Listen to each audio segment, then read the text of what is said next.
Donald Trump की tariff मार से दुनिया भर में मची उथल पुथल के बीच भारत और चीन ने अपनी दोस्ती को एक नया आयाम देने का फैसला लिया है। दोनों पक्षों के बीच सीधी उड़ानें शुरू करने, सीमा पर शांति स्थापित करने और व्यापार एवं निवेश बढ़ाने पर सहमति बनी है।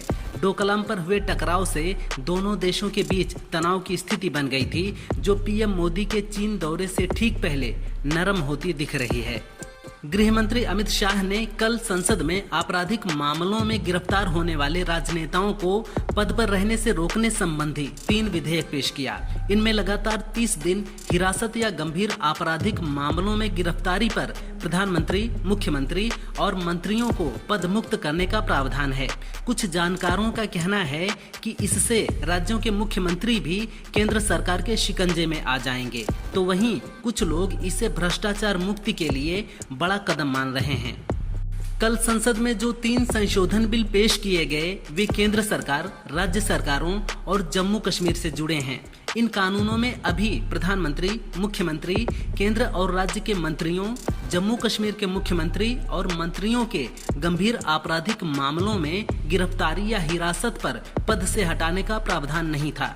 नए संशोधनों के बाद 5 साल या उससे ज्यादा की सजा पाने वाले अपराध के मामले में अगर कोई नेता 30 दिन तक हिरासत में रहता है तो उसे पद से हटाया जा सकता है।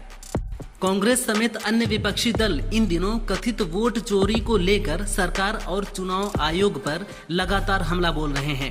इस पर सत्ता पक्ष ने कहा है कि यदि ऐसा है तो कर्नाटक व हिमाचल जैसे राज्यों में कांग्रेस की जीत क्यों हुई, अयोध्या जैसी सीट पर बीजेपी क्यों हार गई।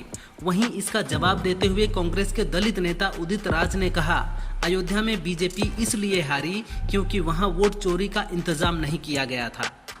लोकसभा में विपक्ष के नेता राहुल गांधी ने 130वें संविधान संशोधन बिल का विरोध किया है। उन्होंने कहा, बीजेपी लोकतंत्र को नहीं मानती और संविधान को खत्म करना चाहती है। लोकतंत्र को बचाने की हमारी लड़ाई जारी है। पुराने जमाने में जैसे राजा किसी को भी पद से हटा देता था, वैसा ही बीजेपी भी करना चाहती है, लेकिन हम ऐसा नहीं होने देंगे। सरकार एक ऑनलाइन गेमिंग बिल लेकर आई है।